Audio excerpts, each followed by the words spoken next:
friends, welcome back to Anna's Ruchikootu. And the sound of poirikata. Upon the girls' trip in the second day and the but Avila younger just on the fresh shite alarum porthotaring. First the younger days on the chain money.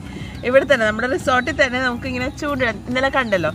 Tuned it option and up the younger on the meme pretty soon did get Avila and the sheet were on the delay in the annual matro to being it. Feed on the Getilla, but they in the younger at the ready first and the mean particular Kito the Rilla, and then a try here, Corchera and other Indian breakfast, a Kaikam Pogan with their Sirkino.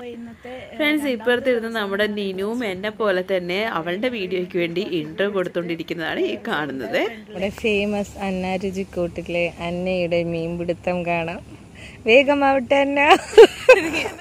Friends രാവിലെ തന്നെ അങ്ങനെ ഞങ്ങളുടെ കുറച്ച് ചെടി വർത്താനവും എന്താ പറയുക തമാശകളും വീട്ടുവിശേഷങ്ങളും ഒക്കെ പറഞ്ഞ് ഇങ്ങനെ ഇരിക്കുകയാണ്. അതിനിടയിൽ വീട്ടിൽ നിന്ന് പിള്ളേരുടെ ഫോളും ഒക്കെ ഉണ്ട്, അവരെ ക്ലാസ്സിലിരുത്തുന്നതും അങ്ങനെയുള്ള കുറേ തിരക്കുകളും ഒക്കെ അടിച്ചിരിക്കുക. പിന്നെ എന്താ പറയുക, ശരിക്കും പറഞ്ഞാൽ നല്ലൊരു ഫീലാണ് രാവിലെ എണീറ്റ് ഇതുപോലെ ഒരു കായലിൻ്റെ ഫ്രണ്ടിൽ വന്ന് നിൽക്കുക, ഈ കായലോരോ കാഴ്ചകളൊക്കെ കാണുക, മനസ്സിന് ഭയങ്കര കുളിർമയുള്ള കാഴ്ചകൾ തന്നെയാണ് കേട്ടോ ഫ്രണ്ട്സ്. ഇതെല്ലാം ശരിക്കും ഇടയ്ക്കൊക്കെ നമ്മൾ ഇതേപോലെ വന്ന് റിലാക്സ് ചെയ്യണത് എപ്പോഴും നമ്മുടെ മൈൻഡ് ഒന്ന് റീഫ്രഷ് ആവാൻ എപ്പോഴും നല്ലതായിരിക്കും.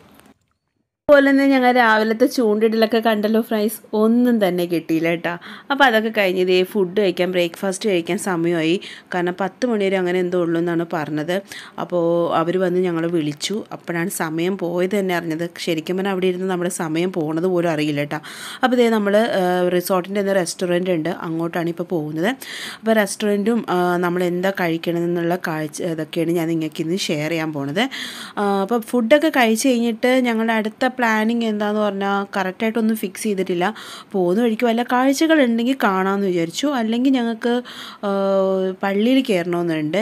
അപ്പോൾ അങ്ങനെയാണെങ്കിൽ അതായിരിക്കും അടുത്തത്. അപ്പോൾ നമുക്ക് ഫസ്റ്റ് എന്തായാലും ബ്രേക്ക്ഫാസ്റ്റ് കഴിക്കാം. ബ്രേക്ക്ഫാസ്റ്റ് കോംപ്ലിമെൻ്ററി ബ്രേക്ക്ഫാസ്റ്റാണ്. അപ്പോൾ എന്തൊക്കെ ഐറ്റംസാണ് നമുക്ക് ഈ ബ്രേക്ക്ഫാസ്റ്റിൽ ഇൻക്ലൂഡ് ആയിട്ടുള്ളതെന്നെല്ലാം നമുക്കിനി വഴിയെ കാണാവുന്നതാണ്. അപ്പോൾ അതൊക്കെ നിങ്ങൾക്ക് ഇൻട്രൊഡ്യൂസ് ചെയ്യുന്നത് അനു ലിജു ആയിരിക്കും കേട്ടോ. രണ്ടും അനു ആണ് കേട്ടോ. ഇത് അനു ശോഭി, ഇത് അനു ലിജോ. എളുപ്പത്തിന് നിങ്ങളോട് പറഞ്ഞാൽ അല്ലെങ്കിൽ മനസ്സിലായി 2 അനു ഉള്ളതുകൊണ്ടാണ്. അപ്പോൾ ഫ്രണ്ട്സ്, അപ്പോൾ നമ്മുടെ രാവിലത്തെ പരിപാടി തുടങ്ങിയായി. അപ്പോൾ ഞങ്ങൾ ലേറ്റായി ബ്രേക്ക്ഫാസ്റ്റിന്. 9 മണിയായി. 10 മണി വരെ ഉള്ളൂ ഇവിടെ ബ്രേക്ക്ഫാസ്റ്റ്. അപ്പോൾ അവർ ഫസ്റ്റ് നമുക്ക് ഒരു സ്റ്റാർട്ടർ പോലെ കുറച്ച് ഫ്രൂട്ട്സും ജ്യൂസും കപ്പ് കേക്ക്സൊക്കെ തന്നിട്ടുണ്ട്.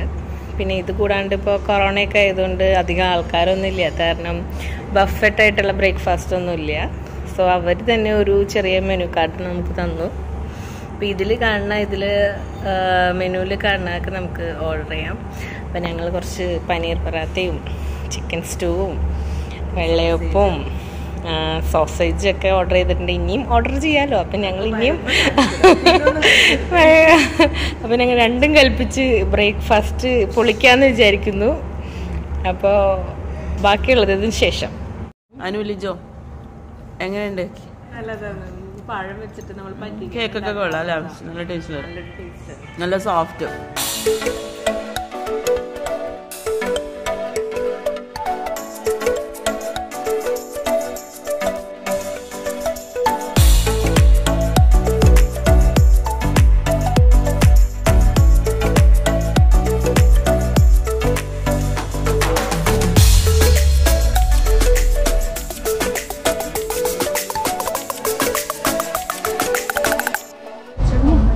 നീയാണ് ഇന്ന് ടേസ്റ്റിന്റെ ഇത് പറയേണ്ടത്. എങ്ങനെയുണ്ട് ചിക്കൻ സോസേജ്? എങ്ങനെയുണ്ട്? സവോളയും ക്യാപ്സിക്കൊക്കെ ഇട്ടിട്ട് കുരുമുളക് ഇട്ടൊന്ന് വെറുതെ സോട്ട് ചെയ്ത് എന്തെങ്കിലും ബട്ടറിൽ കുഴപ്പമില്ല കേട്ടോ, നന്നായിട്ട് സ്പൈസി ആയിട്ട് അങ്ങനെ ഒന്നുമില്ല. ഓക്കെ, ഓരോന്നോരോന്ന് നമുക്ക് ടേസ്റ്റ് നോക്കിയിട്ട് പറയാം. അനു എഗ് കഴിച്ചോ? അവൾ ആദ്യം ഒരു പ്ലേറ്റ് കഴിച്ചിട്ടിരിക്കണല്ലേ? അതാണ് വെറുതെ ഒരു പ്ലേറ്റ് നോക്കി അങ്ങനെ ഇരിക്കണത്.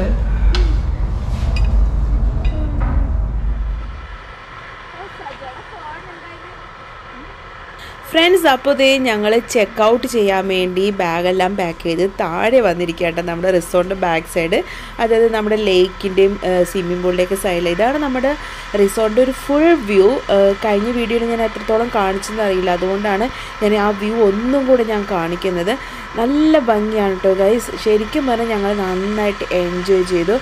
ഇതുപോലെയുള്ള ഒരു അവസരം കിട്ടിക്കഴിഞ്ഞാൽ ആരും മിസ് ചെയ്യരുത്.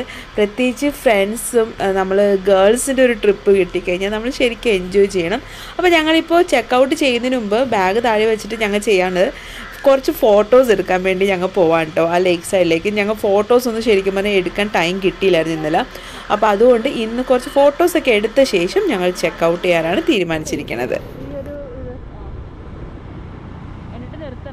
അപ്പോൾ റിസോർട്ടിൽ നിന്ന് ഞങ്ങൾ ഇറങ്ങി യാത്ര തിരിച്ചു. അപ്പോൾ പോകുന്ന വഴിക്ക് വേറെ കാഴ്ചകൾ നോക്കിയപ്പോൾ പ്രത്യേകിച്ചൊന്നുമില്ല, ബീച്ചും അതൊക്കെ തന്നെയുള്ളൂ. പിന്നെ ഈ നട്ടുച്ചയ്ക്ക് ബീച്ചിൽ പോകാൻ ഭയങ്കര മടി, അതുകൊണ്ട് ഞങ്ങൾ അങ്ങോട്ട് പോയില്ല. അപ്പോൾ ഞങ്ങൾ തീരുമാനിച്ചു അർത്തിങ്കൽ പള്ളിയിൽ ഒന്ന് കയറണമെന്നുണ്ടായിരുന്നു. അപ്പോൾ അർത്തിങ്കൽ പള്ളി ഭയങ്കര എന്താ പറഞ്ഞാൽ ബസിലിക്ക പള്ളിയാണ്, saint Andrew's church, basilica church. അപ്പോൾ അങ്ങോട്ടാണ് ഞങ്ങൾ പോകുന്നത്. ഭയങ്കര ഫേമസ് ആയിട്ടുള്ളൊരു ചർച്ചാണ്. അപ്പോൾ ഇവിടെ വരെ വന്നിട്ട് പള്ളിയിൽ കയറാതെ പോകുന്നത് ശരിയല്ല. അപ്പോൾ ഞങ്ങൾ പള്ളിയിലൊക്കെ കയറിയിട്ടാണ് നമ്മൾ നേരെ വീട്ടിൽ പോകാൻ തീരുമാനിച്ചിരിക്കുന്നത്. അപ്പോൾ പള്ളി ചെല്ലുമ്പോൾ അവിടുത്തെ വിശേഷങ്ങളും പള്ളിയിലെ കാഴ്ചകളൊക്കെ ഞാൻ നിങ്ങൾക്ക് കാണിച്ചു തരുന്നതാണ്. നമ്മൾ പോയിക്കൊണ്ടിരിക്കുന്ന റൂട്ട് എന്ന് പറയുന്നത് നമ്മുടെ ആലപ്പുഴയിൽ നിന്ന് വരുമ്പോൾ മാരാരിക്കുളം ബീച്ചുണ്ട്, ആ ബീച്ച് റോഡാണ് നമ്മൾ പോയിക്കൊണ്ടിരിക്കുന്നത് കേട്ടോ. അപ്പോൾ അവിടെ നിന്ന് നേരെ തന്നെ പോകണം. എനിക്ക് തോന്നുന്നു 7-8 കിലോമീറ്ററോളം ഞങ്ങൾ ഉള്ളിലോട്ട് പോകുമ്പോഴാണ് ഈ പറയുന്ന നമ്മുടെ അർത്തിങ്കൽ പള്ളി എത്തുന്നത്. ഫ്രണ്ട്സ്, ഇതേ നമ്മൾ പള്ളിയിൽ എത്തിക്കഴിഞ്ഞു കേട്ടോ. പള്ളിയുടെ ഫ്രണ്ട് വ്യൂ ആണ് ഈ കാണുന്നത്. പന്തൽ ഫ്രണ്ടിൽ ഇട്ടിട്ടുണ്ട്, കാരണം നേരത്തെ പള്ളി പെരുന്നാളായിരുന്നു. അതായത് ജനുവരി 20 അർത്തിങ്കൽ പള്ളിയിലെ വലിയ പെരുന്നാൾ. അതുപോലെ തന്നെ ജനുവരി 28 8ാം പെരുന്നാൾ. അപ്പോൾ അതുകൊണ്ട് തന്നെയാണ് ഈ പന്തലൊക്കെ അങ്ങനെ തന്നെ കിടക്കുന്നത്. അപ്പോൾ നമുക്ക് നേരെ ഇനി പള്ളിയിലോട്ട് പോയിട്ട് ബാക്കിയുള്ള കാഴ്ചകളൊക്കെ കാണാം. ഫുൾ കടലിനരികത്തായതുകൊണ്ട് തന്നെ ഫുൾ നടക്കുമ്പോൾ ആ കടൽ മണ്ണിൽ കൂടെ കടലിൻ്റെ പരിസരത്ത് നമ്മൾ നടക്കൂലേ, ആ ഒരു ഫീൽ തന്നെയുണ്ട്. നടന്നിട്ട് കാലിങ്ങനെ കുഴിഞ്ഞു പോകുന്ന പോലെ നമുക്ക് തോന്നാണേ. ക്യാമറ അലൗഡ് ആണെങ്കിൽ ഞാൻ ഉറപ്പായിട്ടും പള്ളിയിലകത്തെ കാഴ്ചകളും പുറത്തെ കാഴ്ചകളും എനിക്കറിയാവുന്ന വിശേഷങ്ങളും അറിവുകളൊക്കെ ഞാൻ നിങ്ങളോട് പറയുന്നതാണ്. നമ്മുടെ അർത്തിങ്കൽ പള്ളിയുടെ ചരിത്രം തുടങ്ങുന്നത് 1575 അപ്പം അങ്ങനെ 1575 ഇറ്റലിയിലെ മിലാനിൽ ഒരു പകർച്ചവ്യാധി പടർന്നു പിടിക്കുകയും അതിൻ്റെ ഒരു നേർച്ചയായിട്ട് വിശുദ്ധ സെബസ്ത്യാനോസ് പുണ്യാളൻ്റെ രൂപം കൊണ്ട് ഇറ്റലിയിലെ പ്രദേശങ്ങളിലെല്ലാം അവരൊരു പ്രദർശനം പോലെ നടത്താൻ തീരുമാനിച്ചു.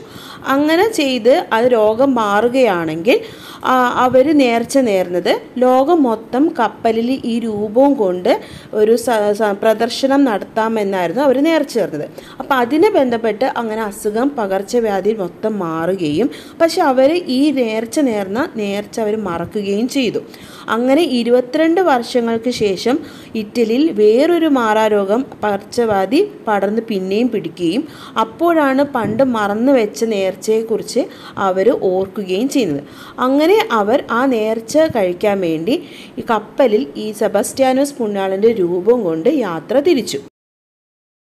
അങ്ങനെ 1 വർഷത്തിന് ശേഷം അവർ കേരളത്തിലെത്തുകയും ആ പായൽ കപ്പൽ നമ്മുടെ അർത്തിങ്കൽ തീരത്ത് വെച്ച് അപകടത്തിൽപ്പെടുകയും ചെയ്തു. ആ പായൽ കപ്പൽ അപകടത്തിൽപ്പെട്ട ആ രൂപം നമ്മുടെ അർത്തിങ്കൽ എവിടെയോ അവർ ഉപേക്ഷിക്കേണ്ടി വന്നു. കാരണം അവർക്ക് ആ പായൽ രൂപം തിരിച്ച് ഇറ്റലിയിലേക്ക് കൊണ്ടുപോകാൻ സാധിച്ചില്ല. അങ്ങനെ 19ാം നൂറ്റാണ്ടിൽ വെച്ചിട്ടാണ് നമ്മുടെ അർത്തിങ്കൽ പള്ളിയിലേക്ക് ഈ രൂപം മാറ്റുകയും ചെയ്തു. അങ്ങനെ ഈ രൂപമാണ് നമ്മുടെ പുതിയ പള്ളിയായിട്ട് ഈ കാണുന്ന അർത്തിങ്കലിൻ്റെ പുതിയ പള്ളിയിലാണ് ഈ രൂപം ഇപ്പോൾ സ്ഥിതി ചെയ്തുകൊണ്ടിരിക്കുന്നത്. ഇതാണ് ഇവിടുത്തെ ഒരു മെയിൻ ചരിത്രം വരുന്നത്. ഇപ്പം നിങ്ങൾ കണ്ടുകൊണ്ടിരിക്കുന്നതും അർത്തിങ്കൽ പള്ളിയിലെ പുതിയ പള്ളിയാണ്. പിന്നെ ഇതിന് പുറകിലാണ് പഴയ പള്ളി സ്ഥിതി ചെയ്യുന്നത്. ഫ്രണ്ട്സ്, ഇതാണ് ഞാൻ നേരത്തെ പറഞ്ഞ ലോകം ചുറ്റാനിറങ്ങിയ പായക്കപ്പലിലെ അതിൻ്റെ ഒരു മാതൃകാ രൂപമാണ് ഈ കാണുന്നത് കേട്ടോ.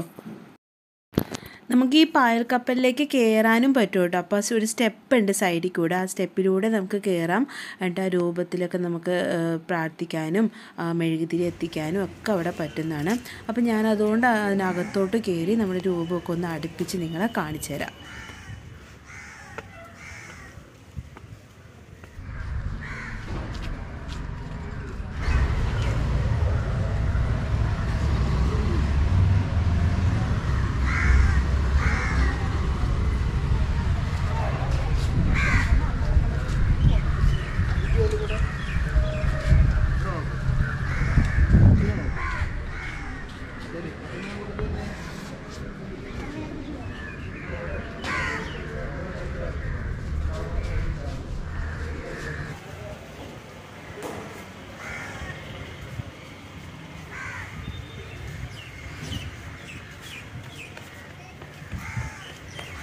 ഇനി നമ്മൾ പോകാൻ പോകുന്നത് നമ്മുടെ പഴയ പള്ളിയിലോട്ടാണ്. അർത്തുങ്കൽ പുതിയ പള്ളിയുടെ പുറകു വശത്താണ് പഴയ പള്ളി സ്ഥിതി ചെയ്യുന്നത്.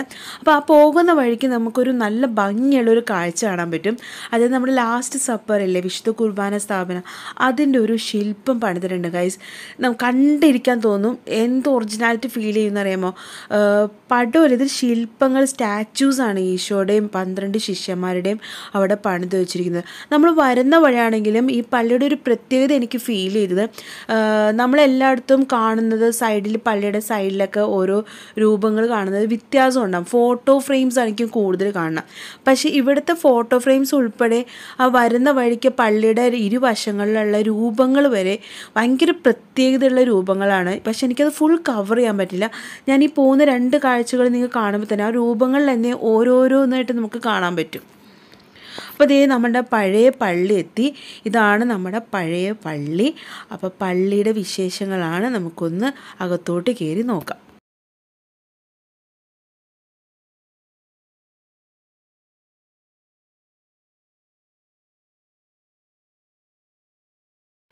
ഫ്രണ്ട്സ്, നമ്മുടെ പള്ളിയിലോട്ട് കയറുമ്പോൾ തന്നെയുള്ളൊരു കാഴ്ചയുണ്ട്. 1581 പണിത പള്ളിയാണ് കേട്ടോ ഗൈസ്. അപ്പോൾ എത്ര പഴക്കമുണ്ടെന്ന് ആലോചിച്ച് നോക്കി.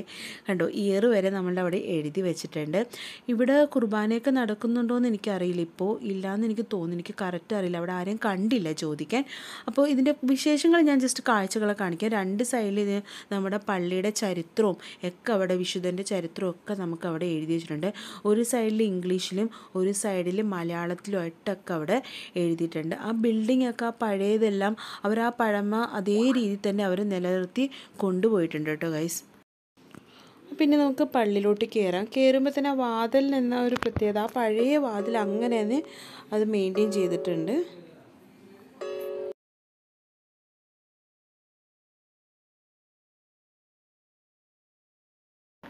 പള്ളിയുടെ അകത്തോട്ട് കയറുമ്പോൾ ഇരുവശങ്ങളിലായിട്ടും നമുക്ക് ഓരോ ചിത്രങ്ങൾ കാണാം, പെയിൻറ്റിങ്സ്. നമ്മൾ സാധാരണ പള്ളിയിൽ കാണുന്ന ആ പെയിൻറ്റിങ്സ് അല്ല. എനിക്ക് തോന്നുന്നത് നമ്മുടെ ഈ പഴയ പള്ളി പോർച്ചുഗീസുകാർ പണിതതായതുകൊണ്ടെന്ന് തോന്നുന്നു. ആ ഒരു രീതിയിലുള്ള പെയിൻറ്റിങ്സാണ് അതിൻ്റെ പ്രത്യേകത എന്ന് പറയുന്നത്. ഓരോ സ്റ്റാച്യൂസ് വരെയാണെങ്കിലും വളരെ പ്രത്യേകതയുള്ള സ്റ്റാച്യൂസാണ്. എനിക്ക് തോന്നുന്നു ആ പോർച്ചുഗീസുകാർ പണിത സ്റ്റാച്യൂസും അവരുടെ പെയിൻറ്റിങ്സ് വർക്കൊക്കെ ആയിരിക്കും അതിൽ വെച്ചിരിക്കുന്നത്. അതുകൊണ്ടാണ് ആ ഒരു പ്രത്യേകത നമുക്കതിൽ ഫീൽ ചെയ്യണത്.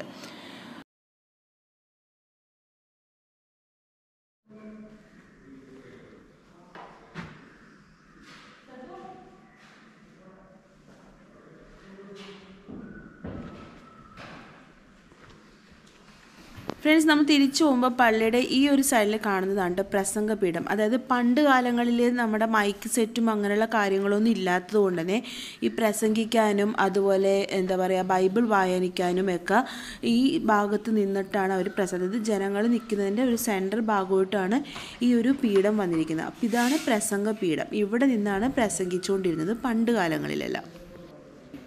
ഫ്രണ്ട്സ്, ഞാൻ നേരത്തെ പറഞ്ഞ പെയിൻറ്റിങ്സ് നിങ്ങൾക്ക് എത്രത്തോളം ഇതിൽ ക്ലിയർ ആവുന്നുണ്ടെന്ന് എനിക്കറിയില്ല. ഓരോ പെയിൻറ്റിങ്ങിനും ഓരോ പ്രത്യേകതയുണ്ട് കേട്ടോ ഗൈസ്. അപ്പോൾ ദേ നമ്മളിവിടുന്ന് ഇറങ്ങാണ്, പഴയ പള്ളിയിൽ നിന്ന് പുറത്തോട്ട് ഇറങ്ങാണ്.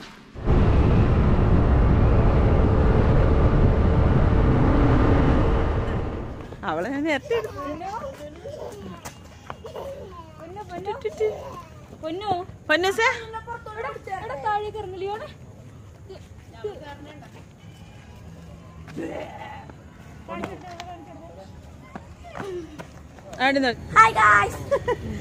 ഫ്രണ്ട്സ്, ദേ ഞങ്ങളപ്പോൾ ആലപ്പുഴയുടെ ഞങ്ങളുടെ ഗേൾസ് ട്രിപ്പൊക്കെ തീർന്ന് ഞങ്ങളുടെ എറണാകുളം എത്തി.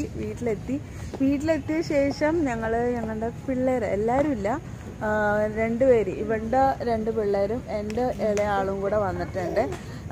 ഇവരുടെയൊക്കെ പിള്ളേർ ഇവിടെ ഇല്ല. അപ്പോൾ ഞങ്ങൾ എല്ലാവരും കൂടെ വന്ന് ജസ്റ്റ് ഇവരൊന്ന് സോപ്പിടാൻ വേണ്ടി മറൈൻ ഡ്രൈവിൽ വന്നിരിക്കുക. പിള്ളേർക്കൊരു ആശ്വാസത്തിന് തൽക്കാലത്തേക്ക് ജസ്റ്റ് വന്ന് കുറച്ച് നേരമൊക്കെ ഇരുന്നിട്ട് ഞങ്ങൾ വീട്ടിലേക്ക് പോവും. അപ്പോൾ ഞങ്ങളുടെ ഇന്നത്തെ 2nd ഡേ ഗേൾസ് ട്രിപ്പ് നിങ്ങൾക്ക് എല്ലാവർക്കും ഇഷ്ടപ്പെട്ടെന്ന് വിചാരിക്കുന്നു. ഇഷ്ടപ്പെട്ടാൽ നിങ്ങൾ ലൈക്ക് ചെയ്യുക, ഷെയർ ചെയ്യുക, സബ്സ്ക്രൈബ് ചെയ്യാത്തവരാണെങ്കിൽ സബ്സ്ക്രൈബ് ചെയ്ത് എന്നെ സപ്പോർട്ട് ചെയ്യണം. ഒപ്പം കോണർ എന്ന് പറഞ്ഞാൽ നിനുവിൻ്റെ ചാനലുണ്ട്, യൂട്യൂബ് ചാനൽ. അപ്പോൾ അതും താല്പര്യമുള്ളവർ പോയി ഒന്ന് നോക്കുക. ഇഷ്ടപ്പെട്ട നിങ്ങൾ അതും ഒന്ന് ഫോളോ ചെയ്യുക. അപ്പോൾ ഞാൻ അതിൻ്റെ ഡിസ്ക്രിപ്ഷനിൽ ലിങ്ക് കൊടുത്തേക്കാം. അപ്പോൾ എല്ലാവർക്കും ഞങ്ങളുടെ വീഡിയോ ഇഷ്ടപ്പെട്ടെന്ന് വിശ്വസിക്കുന്നു. കമൻസ് ഒക്കെ കമൻറ്റ് ബോക്സിൽ അറിയിക്കുക. അപ്പോൾ നമുക്ക് അടുത്ത വീഡിയോയിൽ കാണാം. അപ്പോൾ ഇതാണ് ഞങ്ങളുടെ ഇന്നത്തെ വ്ളോഗ്. Bye friends. ബൈ പറഞ്ഞെല്ലാവരും.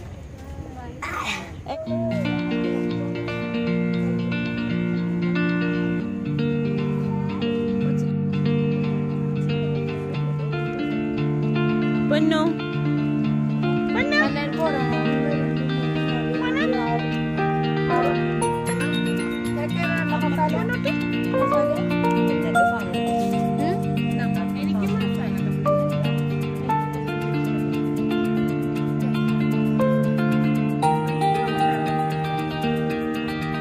എടി 2 3 മേടിച്ചത്. ഒരു 3 മതി. ഷെയർ ചെയ്യാം.